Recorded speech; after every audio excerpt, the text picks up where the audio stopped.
Mon père ne m'a même pas regardé dans les yeux alors qu'il me bloquait l'accès à l'entrée principale du chalet de Megev. Le vent alpin mordait la peau. Négatif 15 degrés Celsius au thermomètre. Mais ses paroles étaient encore plus glaciales. Il a enfoncé un sac plastique froissé contre ma poitrine. À l'intérieur, un uniforme de service bon marché en polyester noir et un tablier taché. La famille d'Éléonore est à l'intérieur. A-t-il dit, en vérifiant sa Patek Philippe. Ce sont des gens de la haute société. On ne peut pas laisser ton énergie de célibataire désespéré gâcher l'esthétique de la table d'honneur. Passe par l'entrée de service. Et Camille. La viande doit être saignante. Ne me fais pas honte. Et Bizen, elle. Je suis restée là, tenant ce tablier synthétique bas de gamme, alors que mon propre argent remplissait son frigo.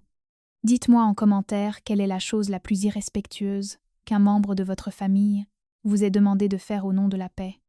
Je veux tout lire. J'ai traversé l'entrée de service. La lourde porte en acier claquant derrière moi, isolant le froid et le peu de dignité qu'il me restait.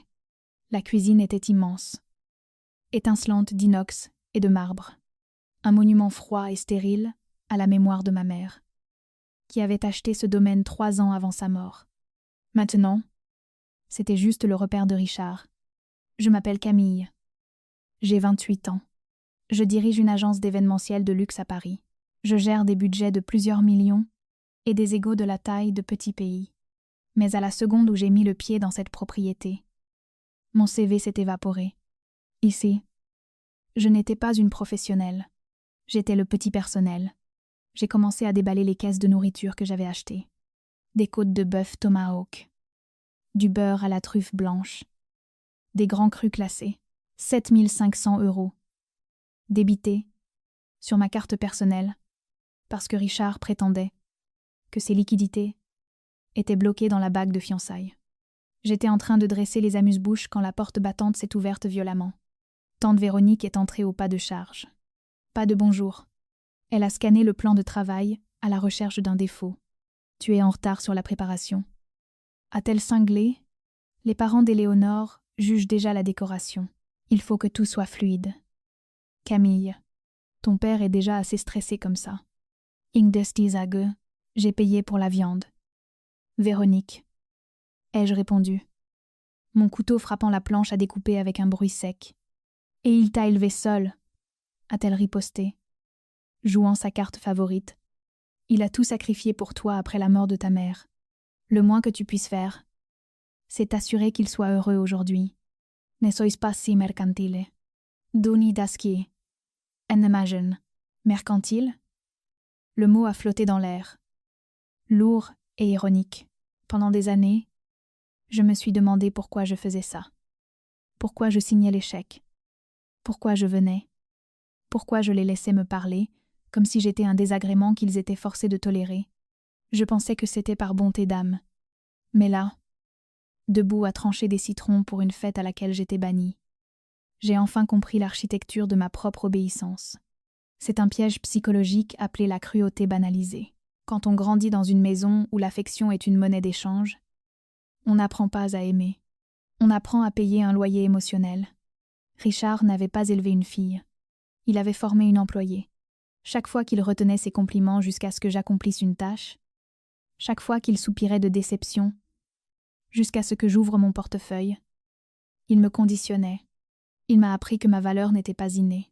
C'était quelque chose que je devais louer mois par le travail et la soumission.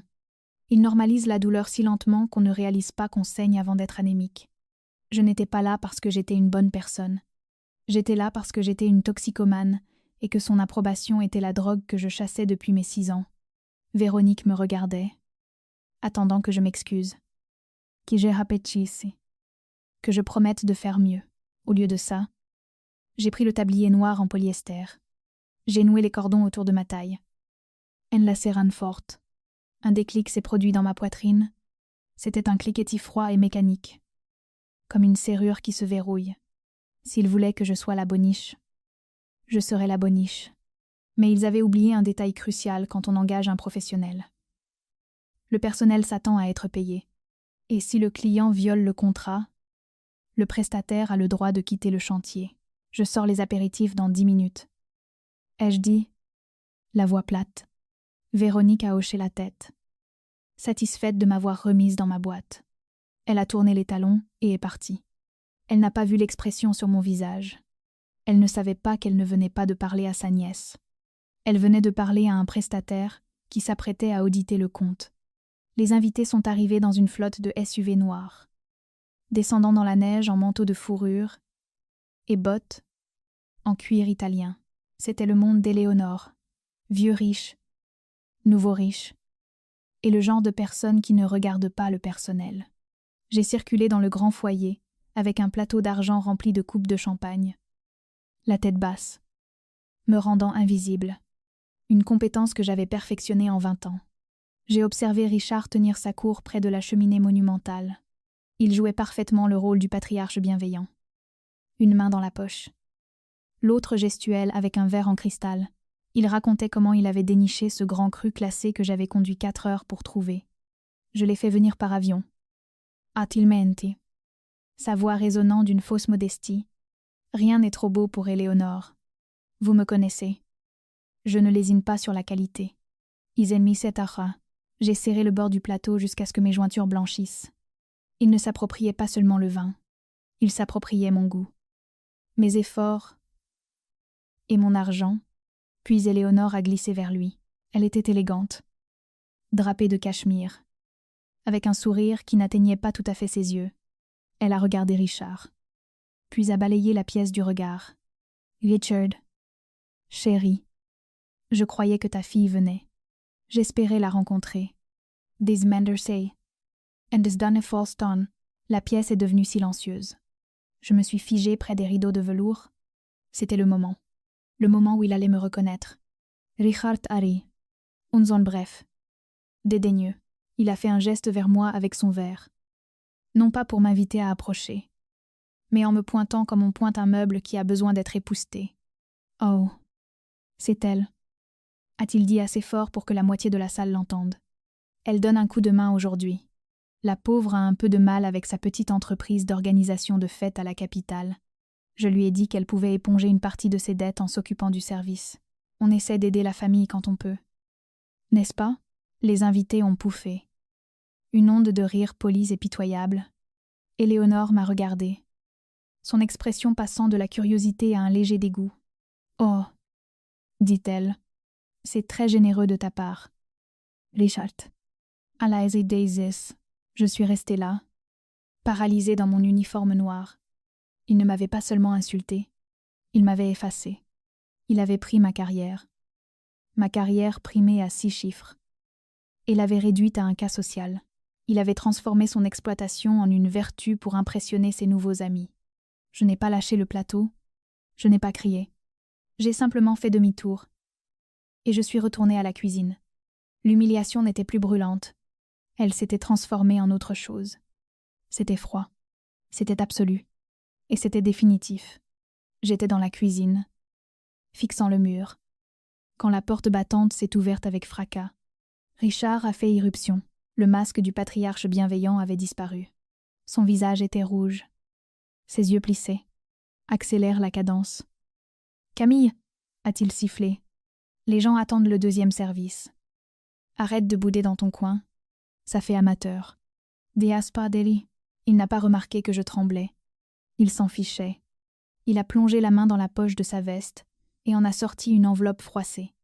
Il l'a claquée sur le comptoir en inox. « Et occupe-toi de ça. » A-t-il ordonné? La compagnie de gaz a appelé. La cuve est à 10%. Ils exigent un paiement avant d'envoyer le camion d'urgence ce soir. Il va faire négatif 20 degrés Celsius. Éléonore aime qu'il fasse chaud. And indiciament. J'ai regardé la facture. C'était pour le remplissage d'urgence. Encore 1000 €. Tu veux que je paye pour le chauffage? Ai-je demandé. Ma voix n'étant qu'un murmure. Considère ça comme ta contribution. A-t-il lancé en se tournant vers la porte. Puisque tu n'as pas apporté de cadeau? Pray das, indas. Il est sorti. La porte a oscillé avant de se stabiliser. Boum. Boum. Boum. Quelque chose en moi s'est brisé. Ce n'était pas un craquement bruyant. C'était une rupture nette. Silencieuse. Le lien qui m'avait attaché à lui pendant 28 ans. La culpabilité, l'espoir, le besoin désespéré d'être assez bien. Tout s'est dissous. J'ai regardé la facture de gaz. Puis j'ai regardé le réfrigérateur industriel où 4 500 € de ma nourriture attendaient d'être dressés. J'ai pris mon téléphone. J'ai composé le numéro de la compagnie de gaz. Ici le résident du 4400 chemin des Cimes. Ai-je dit? Ma voix était stable. J'appelle pour annuler la livraison d'urgence. Je suis certaine que nous n'en aurons pas besoin. Ah, de ces exhaust. J'ai raccroché. Ensuite, j'ai attrapé un marqueur et une feuille de papier cartonné rigide de mon kit de planning. J'ai écrit en grosses lettres majuscules.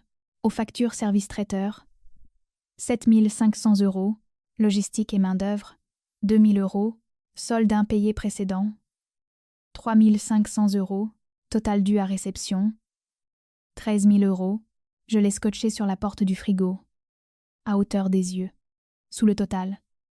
J'ai ajouté une seule ligne, service suspendu pour non-paiement. J'ai enlevé le tablier. Je l'ai plié soigneusement sur le comptoir. Je n'étais plus la boniche, j'étais l'agence de recouvrement. Et je clôturais le compte. Je suis sortie dans le blizzard. Le froid m'a frappé comme une gifle. Négatif, 20 degrés Celsius. Et ça continuait de chuter. Mais pour la première fois de la journée, je n'ai pas tressailli. Je suis montée dans la cabine de mon utilitaire. Un fourgon lourd que j'utilise pour la logistique événementielle. Et j'ai démarré le moteur. J'ai passé la marche arrière. L'alarme de recul a bipé. Un avertissement rythmique et perçant. Avalé par le vent, j'ai reculé le camion jusqu'à la rampe de service. Les pneus crissant sur la poudreuse fraîche. Je ne me suis pas précipitée. La panique, c'est pour les voleurs. Je ne volais pas. Je récupérais des actifs auprès d'un client mauvais payeur. Je bougeais avec l'efficacité froide d'un huissier de justice. Je suis retournée à l'intérieur. La cuisine était vide.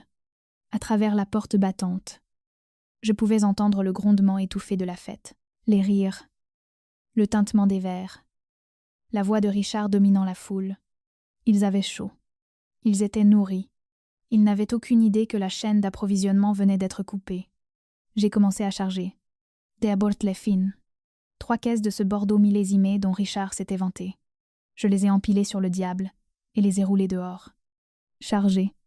Ensuite, les protéines, les côtes de bœuf tomahawk étaient encore dans leur caisse thermique, en train de décongeler sur le comptoir. Je n'ai pas hésité. J'ai saisi les caisses. 3 000 € de viande de premier choix. Chargées, puis les truffes, les caviars, les fromages artisanaux, les nappes en lin que j'avais sélectionnées à la main pour s'accorder aux yeux d'Éléonore. J'ai dépouillé les postes de préparation. J'ai vidé la chambre froide. J'ai pris les plats de service en argent qui appartenaient à mon entreprise. Ça a pris exactement 12 minutes. Quand j'ai eu fini, la cuisine n'était pas seulement vide, elle était stérile. Les comptoirs en inox brillaient sous les néons crus, ne reflétant rien. Pas de nourriture, pas de chaleur, pas de filles. Juste la facture scotchée sur le frigo. Blanche et austère contre l'acier. Service suspendu. J'ai jeté un dernier coup d'œil. Cette cuisine avait été le théâtre de tant de fêtes où je m'étais tuée à la tâche pour essayer de gagner une place à table. J'ai réalisé à cet instant que la table n'avait aucune importance. Le seul pouvoir que j'ai jamais eu, c'était la capacité de la quitter. Je suis sortie par la porte de service et je l'ai verrouillée derrière moi. Je suis montée dans le camion. Les pneus ont mordu la glace et le lourd véhicule s'est élancé, emportant 13 000 € de stock loin de la montagne. La route était traître. La neige tombait en rideaux blancs épais, aveuglant les essuie-glaces. Mais alors que je naviguais sur les routes sinueuses, m'éloignant du domaine, j'ai senti une libération physique dans ma poitrine. Mes épaules sont retombées. Le nœud dans mon estomac s'est dénoué. J'avais annulé la livraison de gaz juste avant 10 à 8 heures. Cela laissait au domaine à peine 2 heures de chauffage avant que la chaudière ne s'arrête et que la maison de pierre et de verre ne se transforme en glacière au milieu de la nuit.